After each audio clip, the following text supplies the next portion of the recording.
2024 లేదా 25లో డిగ్రీ లేదా బీటెక్ చదివారా? సాఫ్ట్వేర్ జాబ్ కోసం ఎదురు చూస్తున్నారా? అయితే కోడ్ జ్ఞాన్ 100 డేస్ కోర్సులో చేరండి, జాబ్ సాధించండి. Welcome to Suman TV. నేను మీ సుమన్ టీవీ. నాకు జనవరి 19th and 20th కనుక మనం చూసుకుంటే పంచగ్రహ కూటమి ఉండేటువంటి అవకాశం ఉంది. వేదిక ఆస్ట్రాలజీ కూడా చెప్పబడుతుంది. అయితే ఈ పంచగ్రహ కూటమి వల్ల ఏ రాశి వారికి ఏ విధంగా ఉండబోతుంది అనేది ఈరోజు మనతో పాటు వైదిక ఆస్ట్రాలజీ ఉమా గారు ఉన్నారు. వారి మాట్లాడి తెలుసుకుందాం. నమస్కారం ఉమా గారు. నమస్తే నాగరాజు గారు. జనరల్గా అంటే ఈ గతంలో కూడా మీరు ఏదైనా సరే షష్టగ్రహ కూటమి గురించి చెప్పేటప్పుడు యాక్యురేట్ ప్రెడిక్షన్ ఇచ్చారు. అంటే ఈ విధంగా ఉండబోతుంది అనేటువంటి విషయం ప్రీవియస్ వీడియోస్ కూడా ఎవరైనా సరే చూడొచ్చు. అంటే ఇలా యుద్ధాలు రాబోతున్నాయి అనేటువంటి విషయాన్ని కూడా మీరు ముందే చెప్పడం జరిగింది. అంటే ఈ సర్జికల్ స్ట్రైక్ వాటి గురించి కూడా మీరు ముందే గతంలో ఇలా ఉండబోతుందని కూడా చెప్పడం జరిగింది. కరెక్ట్. అండ్ వర్షాలు ఎక్కువగా ఉంటాయి అనేటువంటి విషయం కూడా. ఈ పంచగ్రహ కూటమి ఎఫెక్ట్ ఏ విధంగా ఉండేటువంటి అవకాశం ఉంటుంది? అసలు ఈ పంచగ్రహ కూటమి అంటే ఏంటి, ఏ విధంగా ఉంది అసలు ఇప్పుడు? తప్పకుండా అండి. 2026 స్టార్ట్ అయిన తర్వాత జనవరి మాసంలో అంటే ఏదైతే మకర సంక్రాంతి మనం జరుపుకుంటామో ఆ మకర సంక్రాంతి అనేటువంటి పదానికి అర్థం ఏంటంటే సూర్యుడు మకర రాశిలోకి ప్రవేశించడం అండి. అప్పటి వరకు ధనస్సు రాశిలో ఉన్నటువంటి రవిగ్రహ సంచారము మకరంలోకి ప్రవేశించడమే మకర సంక్రాంతిగా మనం జరుపుకుంటాం. అంటే 15వ తారీఖు ఈ సంవత్సరం 2026 వస్తుంది కాబట్టి ఆ 15వ తారీఖున రవి అనేటువంటి ఆయన మకరంలోకి ప్రవేశిస్తున్నారు. అదే కాకుండా 13వ తారీఖున శుక్రగ్రహ సంచారం కూడా ధనస్సులోంచి మకరంలోకి ప్రవేశిస్తుంది. ఇక్కడికి 2 గ్రహాలు అయ్యాయండి. 14వ తారీఖున బుధగ్రహ సంచారము ధనస్సులోంచి మకరంలోకి ప్రవేశిస్తోంది. 3 గ్రహాలు అయ్యాయి. 15వ తారీఖున మకర సంక్రాంతి రోజే కుజగ్రహ సంచారం కూడా మకర రాశిలోకి ప్రవేశిస్తుందండి. అక్కడికి 4 గ్రహాలు అయ్యాయి. అయితే 5వ గ్రహమైనటువంటి చంద్రుడు 19వ తారీఖున సరిగ్గా మకర రాశిలోకి ప్రవేశిస్తారు. 19, 20వ తారీఖున చంద్రగ్రహ సంచారములతో కలిపి రవి, కుజ, బుధ, శుక్ర చంద్రగ్రహ సంచారములు 5 కూడా మకర రాశిలో ఉంటాయండి. ఇది 2 రోజులు మాత్రమే ఉంటుంది. ఆ 21వ తారీఖున మళ్ళీ చంద్రుడు మారిపోతూ ఉంటారు. అయితే ప్రధానంగా దీని యొక్క ఎఫెక్ట్ అంతా కూడా మకర రాశి మీద ప్రవేశించబోతోంది కాబట్టి ఈ పంచగ్రహ కూటమి యొక్క ఎఫెక్ట్ వల్ల ఉద్యోగాల్లో మార్పులు వచ్చే అవకాశాలు ఎక్కువ ఉంటాయండి. ఆల్మోస్ట్ అన్ని రాశుల వాళ్ళకి కూడా సహజ సిద్ధంగానే గ్లోబలైజ్డ్గా కొత్త ఉద్యోగాలు తీసుకోవడం, లేకపోతే ఉన్న ఉద్యోగాలన్నీ కూడా తీసేయడం, లే ఆఫ్ అంటూ ఉంటారు చూసారండి జనరల్గా. అలాంటివన్నీ కూడా చాలా ఎక్కువగా అయ్యే ఛాన్సెస్ ఎక్కువ ఉంటాయండి. లేకపోతే ఉద్యోగాల్లో పెను మార్పులు అనేటువంటివి రావడం కానీ, పంచమాధిపతి అయినటువంటి రవి మకరంలో ఉంటారు కాబట్టి రాజకీయ పరంగా అనేక రకాల మార్పులు రావడం కానీ జరుగుతుందండి. కానీ అన్నీ కూడా శుభదాయకంగానే ఉంటాయి పంచగ్రహ కూటమి కాబట్టి దానివల్ల ఎఫెక్ట్స్ అనేటువంటివి నెగిటివ్ కంటే పాజిటివ్ గానే ఎక్కువగా ఉంటాయి. ఇది ఆల్మోస్ట్ 100 సంవత్సరముల తర్వాత వచ్చేటువంటి కలయిక అండి. అయితే ఈ యొక్క కలయిక వల్ల కొన్ని రాశుల వాళ్ళకి ప్రత్యేకమైన రాజయోగం పట్టబోతుందండి. ఈ రాజయోగం వల్ల ఉద్యోగంలో కానీ, ఆరోగ్యము కానీ, ఆదాయము కానీ, శుభకార్యములు కానీ, శుభవార్తలు వినేటువంటి యోగం కానీ చాలా బాగుంటుంది నాగరాజు గారు. అంత పర్టికులర్ టైంలో ఇవన్నీ ఒకే చోట రావడానికి ప్రధాన కారణం ఏంటి sir? At the same time ఎన్ని ఇయర్స్ తర్వాత ఇది రాబోతుంది అసలు? ఈ యొక్క ప్రతి గ్రహానికి కూడా ట్రాన్సిట్ టైం అనేటువంటిది ఉంటుందండి. అంటే రవి అనేటువంటి ఆయన ఆల్మోస్ట్ నెలకు ఒకసారి మారుతూ ఉంటారు. కుజుడు 45 రోజులకు ఒకసారి మారుతూ ఉంటారు. చంద్రుడు 2.5 రోజులకు ఒకసారి మారుతూ ఉంటారు. శుక్రుడు ఆల్మోస్ట్ 1 రోజులకు మారుతూ ఉంటారు.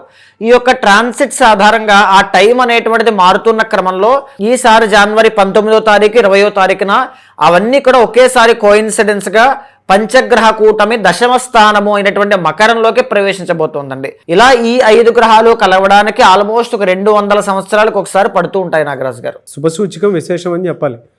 ఇలాంటిది ఒకటి, ఈ మూమెంట్ మనం ఒకటి చూడటం అనేది. ఇలా ఈ యొక్క కోయిన్సిడెన్స్ కానీ, గురువు అనేటువంటి ఆయన మిథునంలో ఉన్నప్పుడు కానీ, శని అనేటువంటి ఆయన మేనంలో ఉన్నప్పుడు కానీ, ఈ కోయిన్సిడెన్స్ అంతా కూడా చాలా శుభ సూచకము. కొన్ని ఆస్పెక్ట్స్ వాళ్ళకి, కొన్ని రాశుల వాళ్ళకి మాత్రం కొంచెం ఇబ్బందికరంగా ఉన్నా ఓవరాల్గా అయితే చాలా మంచి విషయాలు అనేటువంటివి జరగబోతున్నాయి అని చెప్పొచ్చండి. ఓకే.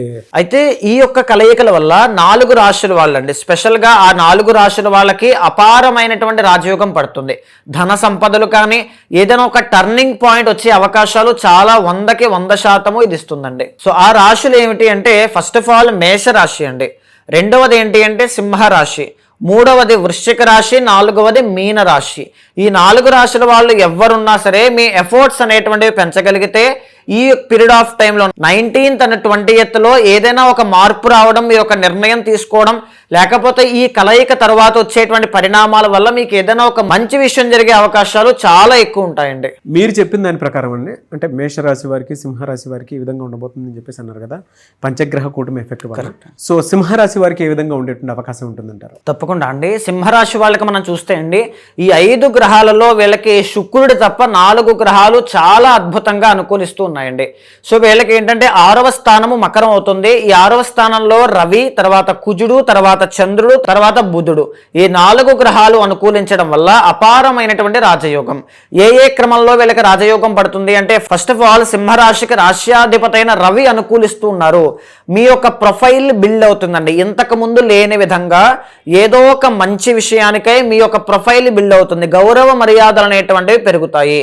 తరువాత రవి అనేటువంటి ఆయన అనుకూలించినప్పుడు మంచి ఆరోగ్యము అనేటువంటిది ఉంటుంది. అంటే ఏదైనా ఒక ఆహార నియమాలు మార్చుకోవడం, లేకపోతే మీ ఆరోగ్య సంబంధిత విషయాల్లో లోటుపాట్లు సరిదిద్దుకోవడం లాంటివి చాలా బాగుంటాయి. తరువాత మేజర్లీ చెప్పాలి అంటే అది 6th హౌస్ అండి. 6th అంటే శత్రువులు, రోగాలు, రుణాలు, ఈ 3 విషయాల్లో మీకు అభివృద్ధి కనబడుతుంది. అక్కడ మీరు గమనిస్తే కుజుడు కూడా ఉన్నారండి ఎగ్జాల్టేషన్లో. ఆయన ఎవరు అంటే 4th and 9th లార్డ్, రాజయోగ కారకుడు. ఏదైనా ఒక ల్యాండ్ కొనడం కానీ, ఒక ఇల్లు కొనడం కానీ, వాహనం కొనడం కానీ, లేకపోతే ల్యాండ్ డిస్ప్యూట్స్ కానీ, కోర్టు సమస్యలన్నీ కూడా సాల్వ్ అవ్వడం కానీ, మీరు మంచి కాంపిటేటివ్ స్పిరిట్తో ముందుకు అడుగులు వేయడం కానీ, లేకపోతే ఇమ్యూన్ సిస్టమ్ బూస్ట్ అవ్వడం కానీ. కుజుడు ఇండికేట్స్ ఎప్పుడు కూడా శత్రు నాశనం అన్నమాట. ఇప్పటిదాకా మిమ్మల్ని ఇబ్బంది పెట్టినటువంటి శత్రువులంతా కూడా వాళ్ళంతటా వాళ్లే నాశనం అయిపోవడం కానీ, అంటే శత్రువుల మీద ఆధిక్యత ప్రదర్శించేటువంటి యోగము మీకు ఇప్పుడు పట్టబోతోంది రవి కుజుల వల్ల. తర్వాత కుజుడు ఇండికేట్స్ ఏంటి అంటే ఈ కోపము, ఈగో క్లాషెస్, ఇవన్నీ అనమాట. ఆయన బాగున్నారు కాబట్టి వాటిని దాటి అవుట్ ఆఫ్ ది బాక్స్ మీరు ఆలోచించి ఒక గొప్పదైనటువంటి ఆలోచనతో ముందుకు వెళ్ళడం కానీ. 6th అంటే జీవన విధానము, డైలీ రొటీన్ అండి. అంటే మీరు డైలీ పనిచేసేటువంటి రొటీన్ లైఫ్లోనే కొత్త మార్పులు అనమాట. కొత్తగా పనిచేయడం, కాన్ఫిడెన్స్ లెవెల్స్ పెరగడం కానీ, ఆర్ లేదనుకుంటే ఒక మంచి విషయానికి ఒక టార్గెట్ పెట్టుకుని పనిచేయడం కానీ, ఇవన్నీ కూడా మీకు చాలా బాగా అనుకూలిస్తాయండి. ఇంకొక విషయం ఏంటంటే 6th లోనే మీకు బుధుడు అనుకూలిస్తూ ఉన్నారు. సింహరాశి వాళ్ళకి బుధుడు ఎవరండి? 2nd and 11th lord. అంటే 2nd అంటే ధనస్థానము, డబ్బు అనేటువంటిది వచ్చే అవకాశాలు చాలా ఎక్కువ. ఒక మెయిన్ ఇన్కమ్తో పాటుగా ప్యాసివ్ ఇన్కమ్ లాగా ఇంకొక మేజర్ ఇన్కమ్ని మీరు సెట్ చేసుకోవడం కానీ, అంటే పలు విధాలుగా సంపాదన పెంచుకోవాలనే ఆలోచనతో, తెలివితేటలతో, సమయస్ఫూర్తితో ముందుకు అడుగులు వేయడం కానీ, బిజినెస్లో మంచి అభివృద్ధి అనేటువంటిది చూడడం కానీ, ఎడ్యుకేషన్ విషయంలో మంచి గ్రోత్ అనేటువంటిది కలగడం కానీ, మంచి ఇన్వెస్ట్మెంట్స్ అనేటువంటివి చేయడం కానీ చాలా బాగా అనుకూలిస్తాయండి. చాలా బాగుంటుంది. ఇంకొక గ్రహం ఎవరు అంటే చంద్రుడు. చంద్రుడు ఎవరండి? ఒక సింహరాశి వాళ్ళకి 12th లార్డ్. ఇప్పటి వరకు మీ దగ్గర నుంచి డబ్బు కానీ, ఇప్పటి వరకు మీ దగ్గర నుంచి కష్టపడినటువంటి ఆ శ్రమకు తగిన ఫలితం కానీ ఇప్పుడు వస్తుంది. ఎప్పుడో మీరు ఎవరికో కష్టపడి ఒక సహాయం చేసింది ఏదో ఒక విధంగా ప్రతిఫలంగా ఇప్పుడు అది మీకు అందుతుంది. దానివల్ల మానసిక ప్రశాంతత, అప్పులన్నీ తీరిపోవడం కానీ, కొత్తదైన తరహా వ్యవహారంతో ముందుకు వెళ్ళడం కానీ, కెరీర్ గ్రో అవ్వడం కానీ, అప్పుల బాధ నుంచి బయటికి రావడం, శత్రు బాధల నుంచి బయటికి రావడం, అనారోగ్య సమస్య నుంచి బయటికి రావడం, కెరీర్ గ్రో అవ్వడం. ఎందుకంటే మకరం అంటే కెరీర్ హౌస్ అండి. సో మీ యొక్క పెర్ఫార్మెన్స్ లెవెల్స్ అనేటువంటివి ఇంక్రీజ్ అవ్వడం, ఇవన్నీ కూడా చాలా బాగుంటాయి. బట్ మీకు శుక్రుడు అనేటువంటి ఆయన అనుకూలంగా లేరు. ఆ ఒక్క గ్రహము బాగాలేదండి. శుక్రబలం లేకపోవడం వల్ల ఏంటంటే ఎన్ని ఉన్నా సుఖపడడం చాలా కష్టం. కెరీర్ పట్ల శ్రమ అనేటువంటిది చాలా ఎక్కువ ఉంటుంది. విపరీతంగా పనిచేస్తారు కానీ సుఖపడరు. గ్యాప్ లేకుండా బ్యాక్ టు బ్యాక్ మీకు ఏదో ఒక పని వస్తూనే ఉంటుందన్నమాట. అది ఒక విషయంగా మంచిదే, ఇంకొక విషయంగా శరీర అలసట అనేటువంటిది కనబడుతూ ఉంటుంది. సిబ్లింగ్స్ విషయంలో, మీ తోడబుట్టిన వాళ్ళ విషయంలో కాస్త జాగ్రత్తగా ఉండండి. చిన్న ఇష్యూస్ అనేటువంటి వచ్చే అవకాశాలు ఉంటాయి తప్ప సింహరాశి వాళ్ళకి ఎగ్జాక్ట్లీ 19, 20వ తారీఖు తరువాత కానీ, ఆ ట్రాన్సిట్ డేస్లో కానీ ఏదో ఒక గుడ్ న్యూస్ వినడం కానీ, మంచి జరిగే అవకాశాలు చాలా ఎక్కువ ఉంటాయి. సో బీ ప్రిపేర్డ్గా ఉండండి. బ్యాలెన్స్డ్గా నిర్ణయాలు తీసుకోండి. కెరీర్ మీద ఎక్కువగా ఫోకస్ చేయండి. ఏదో ఒక అవకాశం వస్తుంది, దాన్ని చేజార్చుకోవద్దు. అయితే ఈ శుక్రబలం పెరగడానికి మీరు ఏం చేస్తారంటే, శుక్రవారం నాడు బొబ్బర్లు, కేజీంపావు బొబ్బర్లు వైట్ కలర్ క్లాత్లో మూటగట్టి ఏదైనా ఒక ఆలయంలో కానీ ఎక్కడైనా దానంగా ఇవ్వండి. శుక్ర బలము అనేటువంటిది పెరుగుతుంది, అద్భుతమైన శుభ ఫలితాలు చూస్తారు. సార్ అంటే కొన్ని వ్యక్తిగత జాతకం ప్రకారం కూడా ఉంటాయి కాబట్టి దాన్ని బేస్ చేసుకొని అడుగుతున్నాను. మీ దగ్గర అపాయింట్మెంట్ తీసుకొని వ్యక్తిగత జాతకం ప్రకారం ఇంకా ఏదైనా మంచి జరగాలి అనుకునేటువంటి వాళ్ళు చాలామంది ఉంటారు. 2026లో వాళ్ళకి ఏ విధంగా ఉండబోతుందో తెలుసుకోవాలి అనుకునేటువంటి వాళ్ళు వేరే రాష్ట్రాలు కానివ్వండి, నక్షత్రాల వాళ్ళు కానివ్వండి, డేట్ ఆఫ్ బర్త్ ప్రకారం కానివ్వండి, ఏదున్నా సరే మిమ్మల్ని అప్రోచ్ అవ్వాలంటే ప్రాసెస్ ఏంటి? తప్పకుండా అండి. అలాంటి వాళ్ళు ఎవరైనా ఉంటే మీకు కింద కనిపించే నెంబర్కి కాల్ చేస్తే మా వాళ్ళు మీకు అపాయింట్మెంట్ డీటెయిల్స్ క్లియర్గా ఎక్స్ప్లెయిన్ చేస్తారు. ఫస్ట్ ఆఫ్ ఆల్ ఏంటంటే అండి, పంచగ్రహ కూటమి కానీ గోచార రీత్యా వచ్చేటువంటి ట్రాన్సిట్స్ కానీ మీకు ఫేవరబుల్గా మారాలి అంటే మీరు దానికి ప్రిపేర్డ్గా అవకాశాన్ని చేజిక్కించుకునే విధంగా ఉండాలి. దానికి మీ పర్సనల్ చార్ట్లో గురువు కానీ రాహు కానీ అనుకూలించాలి. మంచి బుద్ధి అనేటువంటిది ఉన్నప్పుడు అంటే దాన్ని అవకాశాన్ని తీసుకునే ఆలోచన మీకు పుట్టాలంటే పర్సనల్ చార్ట్ స్ట్రాంగ్ ఉండాలి. సో దాన్ని చెక్ చేసుకోండి. ఏదైనా ప్రాబ్లం ఉంటే రెమెడీస్ ఆచరించండి. అద్భుతమైన శుభ ఫలితాలు ఖచ్చితంగా చూస్తారు. థ్యాంక్ యూ అన్న, థ్యాంక్ యూ సో మచ్ అమ్మ గారు. నమస్తే అండి. చూసారు కదండి వీడియో. ఈ వీడియోపై మీ అభిప్రాయం కమెంట్ బాక్స్లో పోస్ట్ చేయండి. ముఖ్యంగా మీరు కనుక ఒక మంచి రెమెడీ కోసం వేదిక ఆస్ట్రాలజీ ప్రకారం కనుక మనం చూస్తూ ఉంటే ఉమా గారిని మీరు సంప్రదించాలి అనుకుంటే స్క్రీన్ మీద మీ కాంటాక్ట్ నెంబర్ కనిపిస్తుంది. 2026లో వ్యక్తిగత జాతకం ప్రకారం మీ జీవితం ఏ విధంగా ఉండబోతుందో తెలుసుకోవాలి అనుకునేటువంటి వాళ్ళకు ఉమా గారు అపాయింట్మెంట్ ఇవ్వడం జరుగుతుంది. ఎవరైనా సరే స్క్రీన్ మీద కనిపిస్తున్న నెంబర్కి కాల్ ఆర్ మెసేజ్ వాట్సాప్ చేసినా సరే మీరు అపాయింట్మెంట్ బుక్ చేసుకోవచ్చు. ఈ వీడియో లైక్ చేయండి, షేర్ మాత్రం తప్పకుండా చేయండి. ఇలాంటి మరిన్ని వీడియోస్ కోసం మా ఛానల్ ఫాలో అవ్వండి. Thank you.